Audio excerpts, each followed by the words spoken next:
Hi folks, Scarly here. This video, I just got this idea for this video just a little while ago after actually an English class that I was teaching. And it was with some advanced students, and we were talking about the nature of reality and how language shapes what we perceive. So it was a really interesting topic, and it turned into a nice conversation, so I wanted to share that with you guys.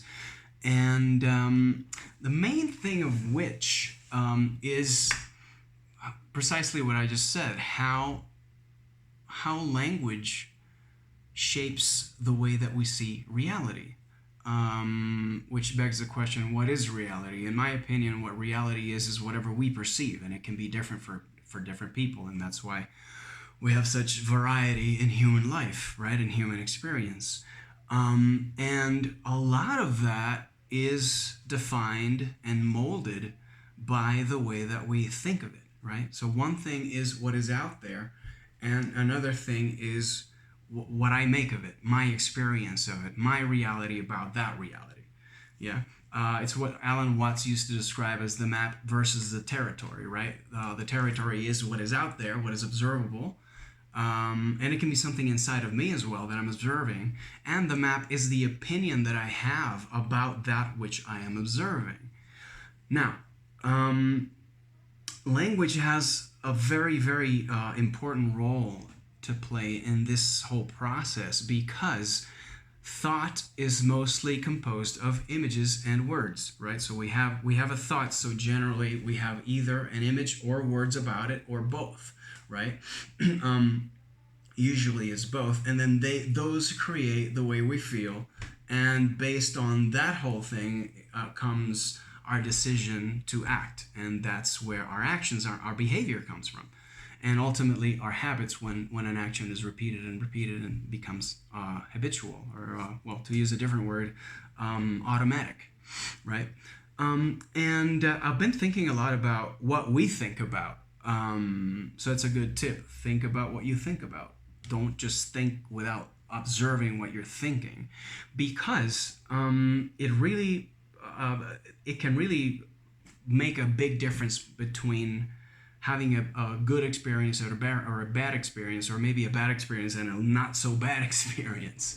And I was telling my students about this a couple of instances when I've recently noticed how my mind took an experience, an observation, and put words to it and changed my reality of it. And here's how it goes. And I'd like you to think, as I describe this, I'd like you to pay attention to see if this has ever, well, it has happened to you, but what I'd like you to pay attention to is whether you have seen or observed this process as it happens, because I think it's important. I noticed, I don't remember what the idea was exactly, and this has happened 2 or 3 times in the last month or so, month or two maybe, where I was holding an idea in my hand, not in my hand, in my head, in my mind, and it was what it was, and I remember I had images about it, and maybe a certain kind of feeling about it, although it wasn't very strong, and then the mind automatically started, well, it wanted to assign words to that idea, so that it could be encapsulated, let's say, in language, right? Because that's part of what the mind does, to give stuff meaning and to put words to it, so we can think about it in a certain way and we can communicate it if we want to. So I noticed that process where I was holding that idea in my head, and then the words started to come. In this case, I believe it was in English. I mean, it happens for me in Spanish and in English automatically. Whichever words describe that idea best, they just pop up. And in this case, I just think it was in English. And the curious thing about it is that I actually noticed how it was happening, and the whole thing happened in less than a second. It was like just a really, really small fraction of a second, where the words just came and they put themselves in a certain order that described that whole idea that I was thinking about. Again, I don't remember exactly what the idea was about, but I remember the process. And this is what happens every single time we think, or every single time we have an idea and we describe it. Even if it's to ourselves, we don't have to speak it out loud. But if we're creating an opinion and we're adopting a point of view by assigning certain words or assigning any words to any opinion. And the speaker's turned off. Now, so why am I making this video about this? This is the thing. I realized that I also had a reaction, a felt reaction when that happened. Meaning, I know that the idea was bigger before the words came in to describe it. And that's why I earlier said that the words contain that idea. Because remember that words are symbols that represent something, but it's not the thing itself. And it's an approximation so that we can communicate it and we can think about it in our, on our own terms, in our own heads.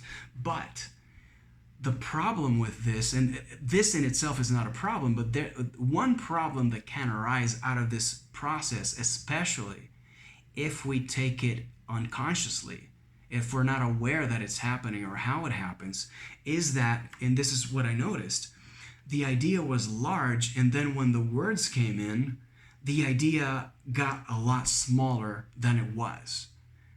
I cannot describe it because, again, describing it would kill the idea. And it would be putting more words to something abstract, which further reduces its meaning or reduces its possibilities, let's say, and makes a certain meaning more concrete about it. But the thing is that I realized that in that moment, I almost tried to resist. I actually tried to stop the words from coming in to feel what the idea was before I described it to myself or before my mind described it to me. But it was so fast and so automatic that I couldn't stop the process, but I noticed it. And I realized that I felt a bit disappointed when I felt that the idea had shrunken to what can be contained within the words that my mind assigned to that experience. You see, and so it was all reduced. It's like if you take a WAV file, when you buy a CD, it's an uncompressed music file, and it's really high fidelity, and it has all the little details of every single instrument that was played, in that recording. And you can really, if you have a really good playback system, you can really hear and savor every single nuance of the whole music, right? Of the whole composition and performance. And so that, let's say that is reality, unadulterated by a description in language. And if you take that and compress it into a really, really small MP3 file, a really low bitrate MP3, you can recognize a song, but a lot of the details of the music are lost, and you don't get to experience those. And this is the way that I liken reality to the idea of what that reality may be. So my whole point about this is be mindful of how this process happens in you, because, of course, we need to put words to ideas and to reality in order to communicate them, but we are, I would say, inextricably changing the value of that reality, because in order to put language to it, in order to condense it into language, we need to adopt a certain point of view from which to look at it, and therefore we're eliminating other points of view in which or from which that same situation can be looked at. Okay? And so we collapse the possibilities of that experience and what it could mean to us by assigning meaning to it.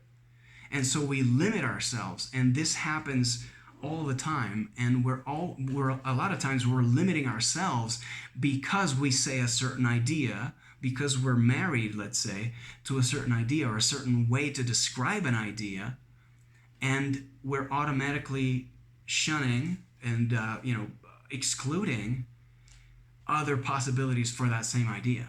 So we're shrinking the live performance to a really bad MP3.